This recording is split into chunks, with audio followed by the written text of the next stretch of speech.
Come on, it's New York, everybody. How are we doing tonight? Make some noise. So, Chris is a professional beatboxer. He's part of the World Championship winning duo Spider Horse. Yes. And also part of the Beatbox House. Yes. And I saw him this past weekend when I was in Toronto. I flew up to Toronto to see him and Gene, his other beatbox duo partner, judge one of the North American Beatbox Championships. Yes. Which was super cool. Yeah, I was just so glad that you were there. I like supporting my friend's art. Yeah. Yeah. One of my favorite parts was just going over to Nick after like a battle would happen. It's like, okay, so this is what's going on. This person is doing this bass, and they're creating this sound like this, and they're gonna now go back and forth with one another. And then Nick would offer like a reflection, and I was like, wow, it's like I'm welcoming somebody into my world of, you know, it's like really like amazing. It was really cool. It was really cool. So, Chris, where I kind of want to start is kind of how you discovered beatboxing and why you were so compelled to it. Because I feel like growing up as a classical pianist, I meet a lot of people who are like, oh, I saw a violin and I wanted to play it. Or, you know, I saw a piano and I thought it looked kind of cool. How does that work with beatboxing? Well, I think beatboxing culturally has kind of always been in like the zeitgeist. It's just like exists. But I grew up playing classical music, like played clarinet and saxophone all the way through college. But beatboxing was always around, whether it was like Justin Timberlake and like the Rock Your Body video, or like, I mean, NSYNC actually, now that I think about it, was a really huge influence. I didn't know it, but like, yeah, I was an NSYNC person, not Backstreet Boys. Sorry if you were. But there was Michael Winslow from Police Academy, and like every Bobby McFerrin, but it was around, and I didn't really like get into it until I started playing video games. And the internet also provided an outlet because I would find the music in the video games, from the video games on, what was it called? LimeWire. Yeah. Everybody, who remembers LimeWire? Yeah. If you use Kazaa, that's cool too. Whatever. But the very first, SSX Tricky. It's a snowboarding game. Yeah. Yes. Right? That was exactly. a great game. Yeah. So the first level over there is called Garibaldi, and it starts 3, 2, 1.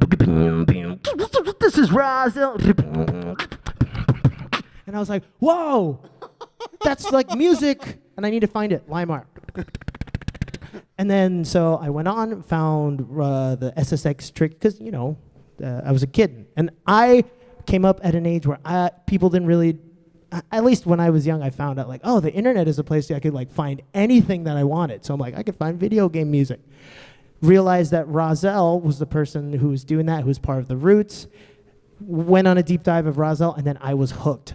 And that was when I was 15, and now I'm 35, and I'm still So it's a snowboarding video game. Yes. That got you into beatboxing. 100%.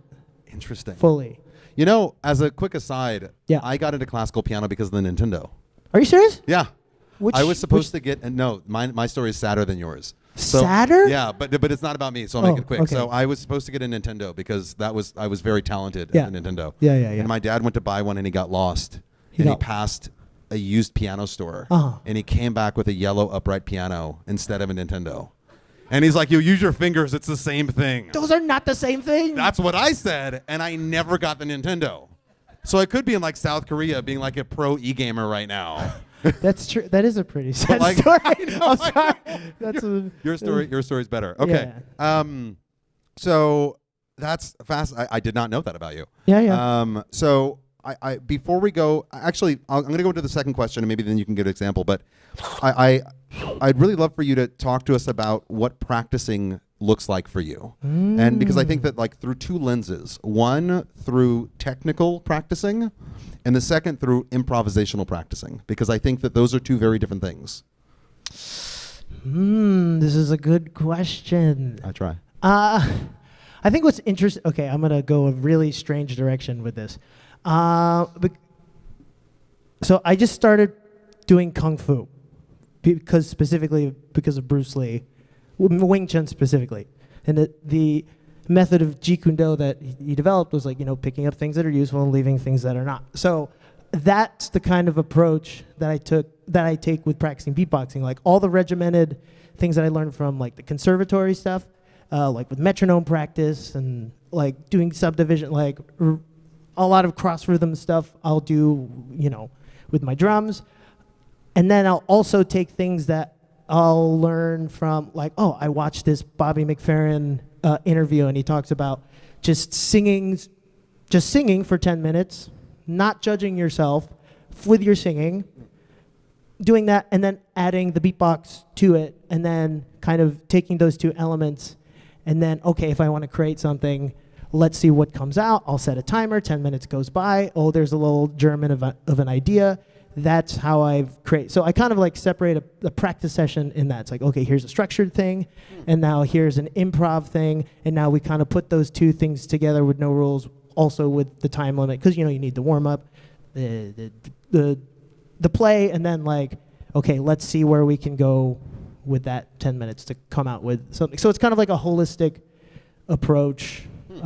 Did I answer the question? No, you did. I mean, I think it's interesting because I feel like one of the things that's so rarely talked about in music is the process of practicing. Yes, 100%. And I felt like in conservatory, basically every week, for those of you that aren't familiar with music conservatories, you meet with your teacher once a week, and your teacher sits across from the piano and listens to you, and then for an hour tells you how bad you were.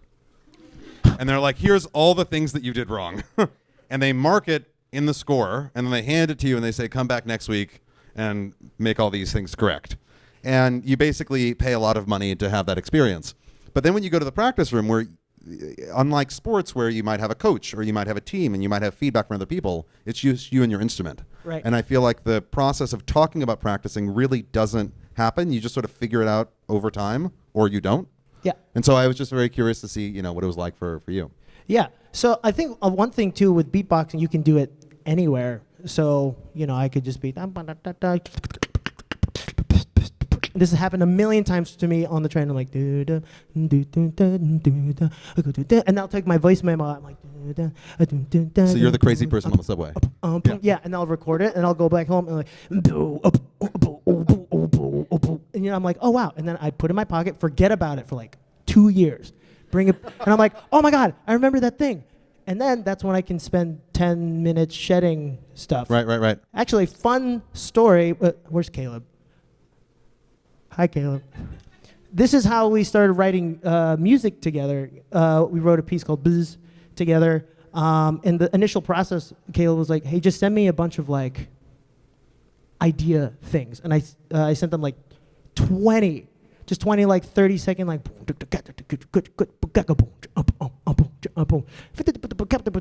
and just like blurbs, and then that became like a 70-minute piece over like 5 years. Wow. Yeah. It was very interesting actually walking around the competition, because I saw all of these very nervous competitors milling about the outside of the venue practicing their beatboxing, which is a very strange thing to observe.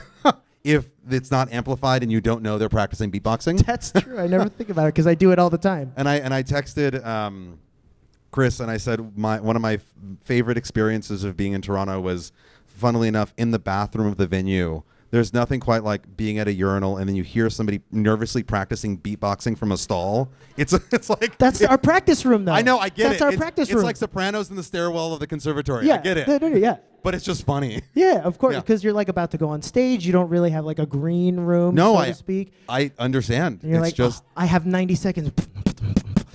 But then people are peeing. Yeah.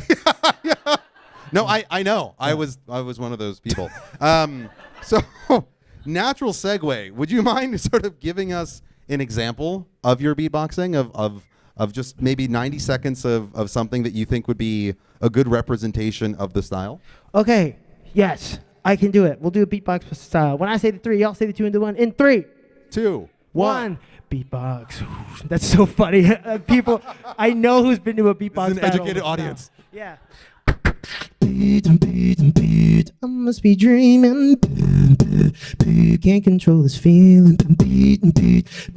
For you, I can't hide you by my side. I must be dreaming. Can't control this feeling. Love for you, I can't hide you by my side. Come on.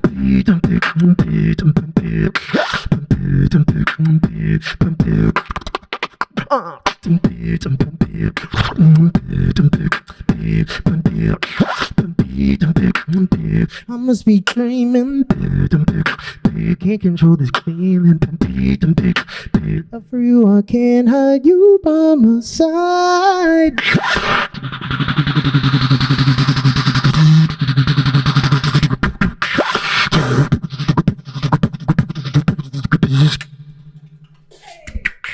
Come on.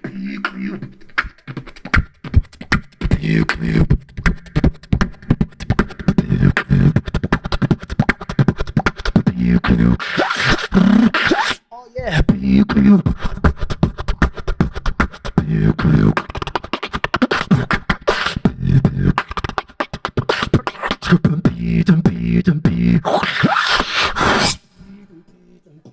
I must be dreaming. Can't control this feeling. Love for you, I can't hide you on my side. Woo! Thank you. I lost my voice in Toronto from laughing too much, so my falsetto is broken. But thank you.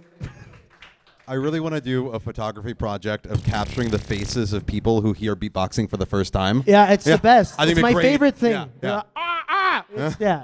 Yeah. So, last question. Yeah. Maybe you can talk to us a bit about where you see this art form developing. You know, I know it's but if we could do that sort of concisely, because In I feel 2 like minutes. I know, but I have faith in you. So, Yeah. you know, it started as a street style. Yep. It was. It really started out of a need to create a sound because groups of people didn't have money to buy the thing that could make the sound, and then it evolved and became this really amazing thing outside of it, right? Yep. And this multifaceted art form. And I feel like you, Gene, people at Beatbox House, a lot of your contemporaries are pushing the envelope of what is possible. Yes. And maybe talk about, to be more precise, what your hope is for the art form. Where would you like to see it go? Ooh, how do I use very little words to do this? Let me think. Beatboxing has an opportunity to democratize music, because most of our fans all around the world, they just have their cell phone, they have an internet connection, and then they can post themselves making music anywhere, right? So my hope is to like make music like accessible to all peoples, especially because I used to be a music teacher. Mm-hmm. So from an educational standpoint, everyone deserves to make music and have a quality education, sharing that. And I know the best way to do that is have the art form have like a cultural moment and then create work and that kind of reflects, not to get too corny, but like the excellence and the virtuosity that like is that the art form does show, and the musical conception. And it's kind of interesting because there are very specific people in this room who are very, very close to me, who I've also gotten to create so much work with. That's actually perfect, because it ties into my very last question, which is who would you like to be able to collaborate with, and sort of how could this sort of multifaceted community help you with what you're trying to do? I mean, it's funny because Bruce Lee's just on the mind, because that one's tough. That one's tough. Yeah, it's like Enter the Dragon was a cultural moment, right? Like Kung Fu was it was kind of this niche weird thing. It's like, why are you showing people that you're doing Kung Fu? But then it like had this moment, like a blockbuster thing. It's like, wow, my God. Now everybody knows Kung Fu type. So I don't know if you can engineer something like this, but a cultural moment around beatboxing through like some of the events I'm getting to produce, or like projects that I've like been working on, whether it's like a dance and beatbox project or the stuff that I'm doing with Gene or stuff doing with Beatbox House. I've kind of like spread myself so thin and all the way out there, because I really feel like one of those things, and we also produce the USA Beatbox Championships, which is all for all the younger kids to come up. Because what I want to do with my time here on Earth is like create the space that I wish I had coming up in this city, right? To like really express myself, and I've just gotten to put beatboxing in different places, and it's the only thing that's missing is, I guess, strategy to like scale the thing. I don't know how to do that. I know there are people who know how to do that, and I have the vision, and I get where that's gonna go, but I don't know.